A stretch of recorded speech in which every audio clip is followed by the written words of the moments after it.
अडथळ्यावर चालणारा विजय. पोलीस भरती विद्यार्थ्याची प्रेरणादायी कथा. रोहन नावाचा एक साधा मुलगा. घरची परिस्थिती मध्यमवर्गीय. बाप शेती करायचा, आई गृहिणी. स्वतःचं काहीतरी मोठं करायचं स्वप्न रोज डोळ्यात फिरायचं. पोलीस होण्याचं. पहिले 2 प्रयत्नात तो नापास झाला. पहिल्या वेळी धावण्यात कमी पडला. दुसऱ्यांदा लेखी परीक्षेत काही गुण कमी पडले. गावात लोक बोलायला लागले, याच्याकडून काही होणार नाही. नापसंतीचं काम करतोय. पण रोहननं हार मानली नाही. एकदा रात्री तो फार निराश होता.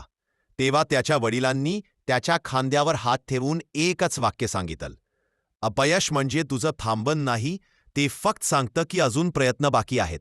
या वाक्यानं रोहनाचं आयुष्य बदललं. त्याने दुसऱ्या दिवशी वेळेचं तक्तं तयार केला. सकाळी 4 वाजता धाव, दुपारी अभ्यास, संध्याकाळी पुन्हा फील्ड, रात्री पुनरावृत्ती. कधी पाऊस, कधी ऊन, कधी थकवा, पण दिवस चुकला नाही. हळूहळू त्याचा वेळ, त्याची शिस्त, त्याची मेहनत गावात चर्चेचा विषय बनली. आणि शेवटी 3ऱ्या प्रयत्नात रोहनाचं नाव पहिल्या यादीत आलं.